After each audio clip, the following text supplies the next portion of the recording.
Alright, Shalom. Shalom Israel.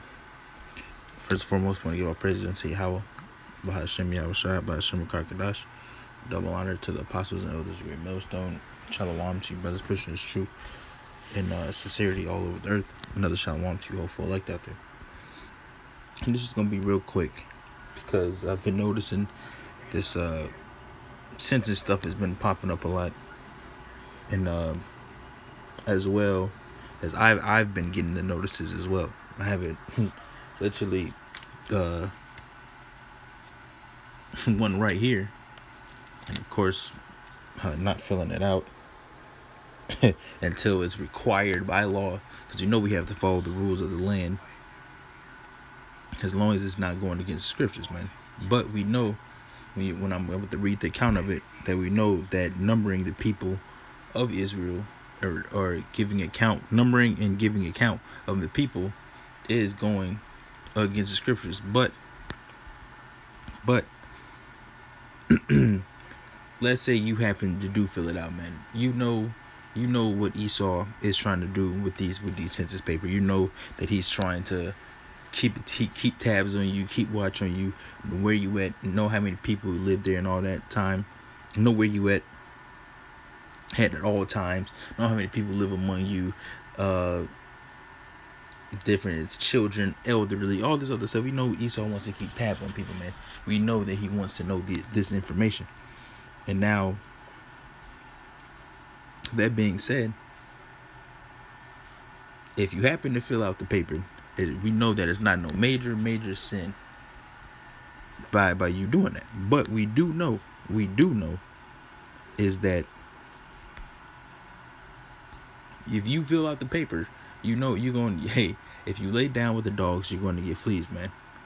So we know when Esau sends these people to your door, trying to figure out how many people live there, what everybody's doing, and how the income, and all this other stuff they be asking you, trying to get you to fill out. You know they slick, because when they come to the door, they'll say, it'll take nothing but less than 10 minutes, less than 5 minutes. It don't take 5 minutes for you to do it. And they're trying to find out the information quick and in a hurry so they can get out of there to go to the next one, man. I'm just gonna read the account of it, but we know, hey, if you fill out the paper, man, Esau has something up his plan, but we know that the Most High is going to protect us, man. So look, man. At the end of the day, I'm not filling out no paper, and I have it right here. I'm getting ready to rip it up pretty here soon after I finish this. But I was going to take a picture of it just to have it on the thumbnail thing, but probably just gonna pull up a random one on Google or whatever the case may be to put it up on the thumbnail. But I'm gonna read this first scripture real quick. Isaiah 10 and verse 1. Woe unto them decree unrighteous decrees, and that right grievousness which they have prescribed, to turn aside the needy from judgment, and to take away the right away from the poor of my people, that widows may be their prey. That widows may be their prey, and that they may rob the fatherless, man. And this is an unrighteous decree, trying to go door to door, trying to figure out how many people live inside your house, man. What y'all doing and doing all this other stuff. So until it becomes the law of the land that we're basically forced to have to take one, then you shouldn't be doing it, man. And don't. And I was watching the elders thing, elder Manatazakba earlier, and when he was going into it a little bit as well, and he was going into it in his live stream, and he mentioned that a brother crossed out black African / African American, wherever the case may be, and put Israelite. That's just don't do that, man. That's just unwise and downright dumb, man. Why would you do that? Why would you do that? Because what the elder said, he wanted to let Esau know that he knew who he was. Don't do that, man. Don't do that. You have to be wise in this thing, man. You have to be wise. You have to move. You have to watch how you move in this truth, man. can't be going around wearing fringes everywhere, professing to people that you Israelites. You don't do this, you don't do that.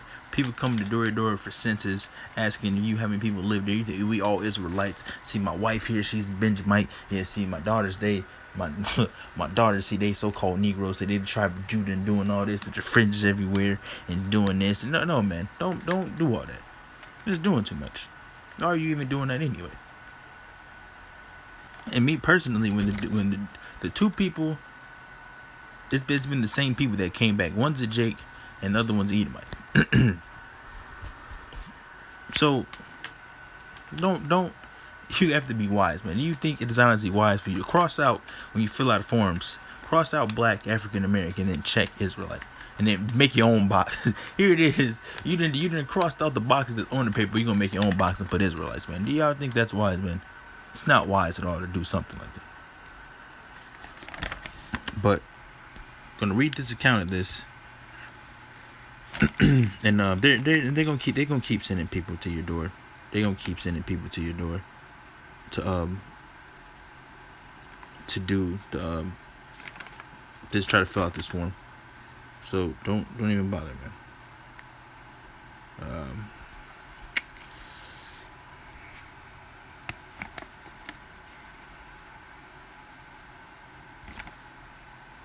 You bear with me while it's loading.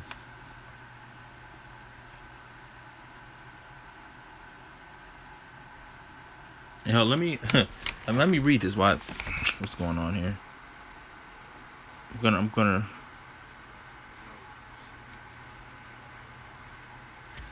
Okay, now I'm gonna read the top of this. I never ever took the time to actually read the top of what it says, but I just read it right now while this was loading. We're gonna read this. It says at a U.S. This is verifying that somebody's been to your house. It says a U.S. Census Bureau interviewer stopped by today to complete an interview for your household. It says we need your help to count everyone in the United States by providing basic information about all the people living or staying at this address, man. See, that's Esau being nosy, man. And another reason is because when the time comes, they want to know how many people's in their neighborhood, how many trucks they got to be to start gathering up people and rounding them up, man. They want to know if Israelites there or not. They don't want to know if heathens in these other places. They're looking for Jake, man. They're looking for the Israelites. So they want to know how many Israelites come and go, stay there, or how long they've been there, how long are they going to be there, how long they can keep going in and out and doing all this stuff. Esau is very tricky, man. Very tricky. And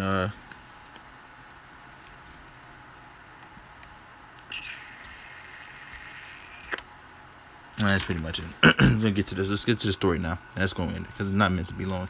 Because Elder already touched on it, but I just want to bring this out because I've been getting them as well, just like everybody else. So this is the story right here. I'm not gonna read the whole thing. We're gonna read to the point. It's 1 Chronicles 20 and verse 1.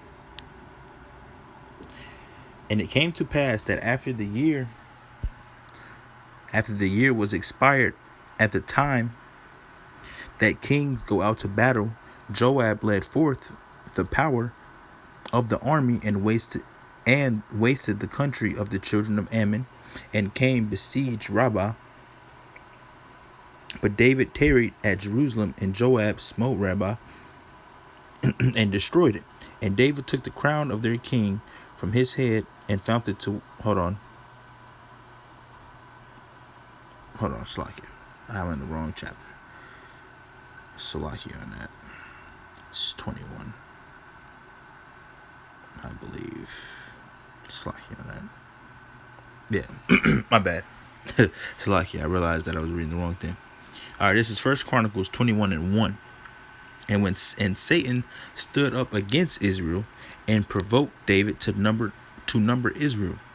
And David said unto Joab and to the rulers of the people, go, number Israel from Beersheba even to Dan, and bring the number of them to me, that I may know it. And Joab answered the Lord, make his people 100 times so many more as they be, but my lord the king, are they not all my lord's servants? Why then doeth my lord require this thing? Why will he be a cause of the trespass to Israel? It's a trespass. See? Now we also have to understand is also what he mentioned, and you always have to remember this when you're reading scriptures, and you're reading it and you're doing lessons or whatever the case may be about the scriptures. You also have to remember the time frame and what was going on as the time that you're reading this. This was under King David. This is under the Israel's ruling time. So you have to understand that. Now we're not in the time of our ruling time. We're under Esau. So maybe at a point in time it's going to become by law that you have to do it. But we know that the Most High is going to protect you, man. So if it comes to the situation to where you have to fill it out, man, you're just gonna have to fill it out.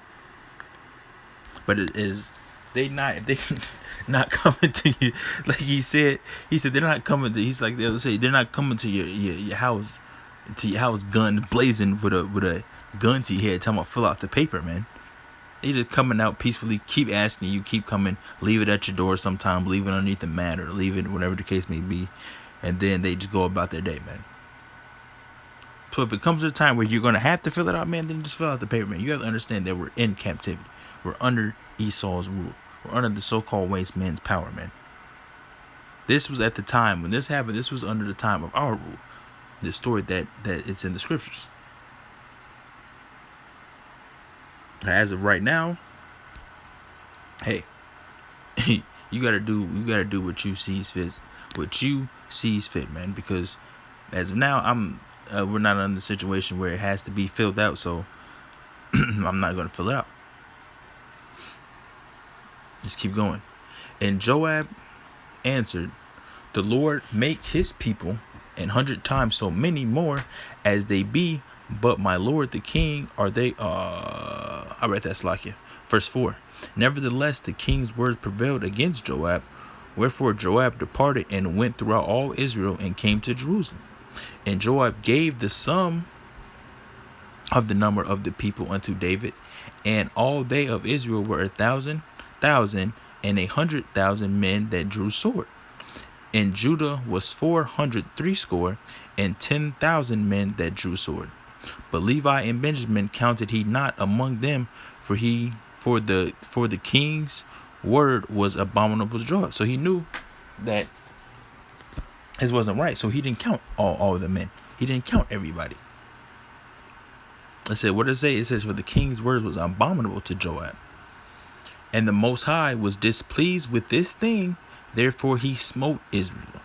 The Most High was displeased with numbering the children of Israel, man, with counting them.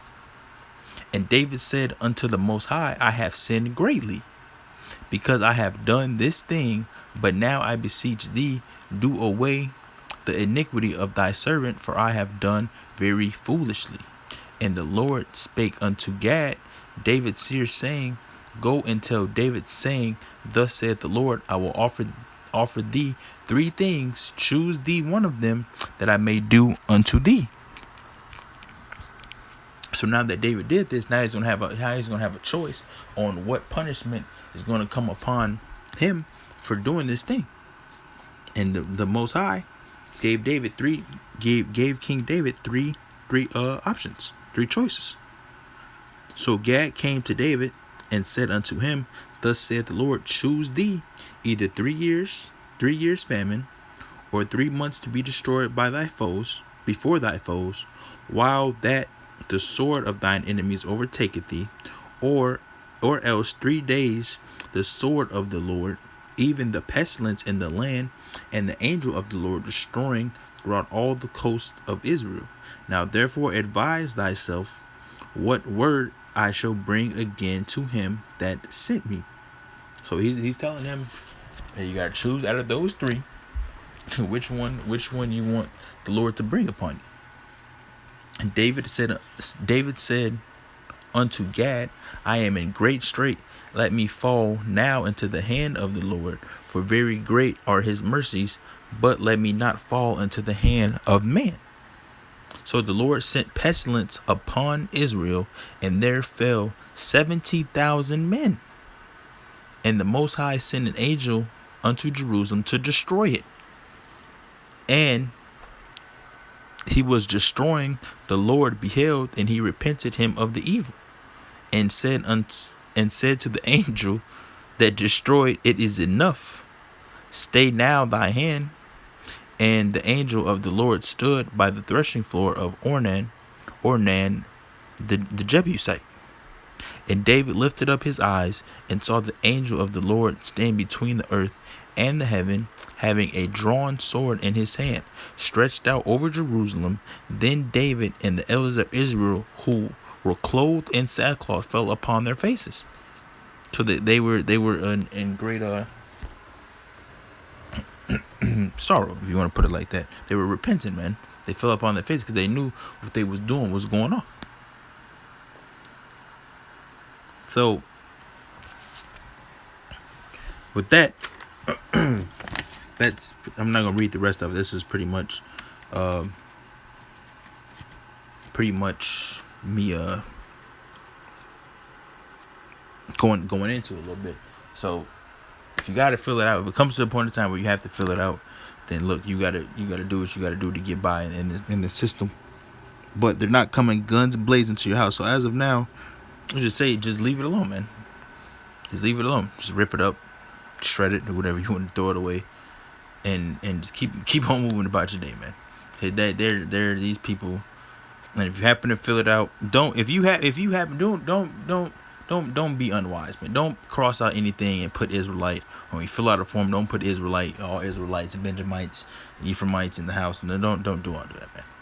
If it comes to the time where you have to fill it out, just fill it out. But if it ever comes time you don't have to fill it out, just don't fill it out, man. Because the Lord does not want his people being numbered, man. He doesn't want the children of Israel being numbered. So that close out. Give all praise unto Yahweh, by Hashem Yahweh Shai, by Hashem Kadash. Also, if a brother can correct me if I was wrong on anything I said, just want that to be known. If I said anything wrong about the whole situation, but that's what I've been seeing, that's what I've been hearing, so I'm just relating it to the brotherhood, man. So that and close out. Give all praises unto Yahweh, by Hashem Yahweh Shai, by Hashem Kadash. Double honor to the apostles and elders of Great Millstone. Shalom to you brothers pushing this truth and sincerity all over the earth. Another shalom to hopeful elect. I'll catch you guys in another lesson. Shalom.